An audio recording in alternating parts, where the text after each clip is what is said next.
ಬೆಂಗಳೂರು ನಗರದಲ್ಲಿ ಆಘಾತಕಾರಿ ಘಟನೆಯೊಂದು ಬೆಳಕಿಗೆ ಬಂದಿದೆ. ಹುಳಿಮಾವು ಅಕ್ಷಯ ನಗರದ ಚಿಕನ್ ಕೌಂಟಿ ಹಿಂಭಾಗದಲ್ಲಿ 6 ತಿಂಗಳ ಹಿಂದೆ ನೇಣು ಬಿಗಿದುಕೊಂಡು ಆತ್ಮಹತ್ಯೆ ಮಾಡಿಕೊಂಡಿರುವಂತಹ ಸ್ಥಿತಿಯಲ್ಲಿ ಮೃತದೇಹ ಇದೀಗ ಪತ್ತೆಯಾಗಿದೆ.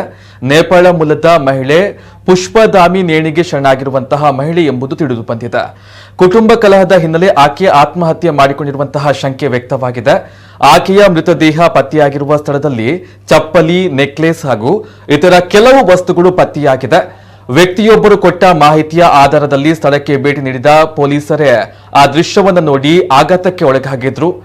ಬೆಂಗಳೂರಿನಂತಹ ಜನನಿಬಿಡ ಮಹಾನಗರದಲ್ಲಿ ಶವ ಅಸ್ಥಿಪಂಜರದ ರೂಪದಲ್ಲಿ ತಡವಾಗಿ ಪತ್ತೆಯಾಗಿದ್ದರಿಂದ ಪೊಲೀಸರಿಗೂ ಆಘಾತ ತಂದಿದೆ. ಸ್ಥಳದಲ್ಲಿ ಇರುವಂತಹ ಕೆಲ ಸಾಕ್ಷ್ಯಾಧಾರಗಳ ಮೇಲೆ ತನಿಖೆ ಪ್ರಾರಂಭಿಸಿರುವಂತಹ ಪೊಲೀಸರು ನಗರದಲ್ಲಿ ಕಳೆದ 6 ತಿಂಗಳಲ್ಲಿ ಕಾಣೆಯಾದವರ ದೂರಿನ ಪಟ್ಟಿಯನ್ನ ಜಾಲಾಡಿದ್ದಾರೆ. ಮರದಲ್ಲಿ ನೇತಾಡ್ತಾ ಇದ್ದ ಅಸ್ಥಿ ಪಂಜರದ ಮೂಳೆಯ DNA ಸ್ಯಾಂಪಲ್ ಅನ್ನ FSLಗೆ ಕಳುಹಿಸಿದ್ದಾರೆ.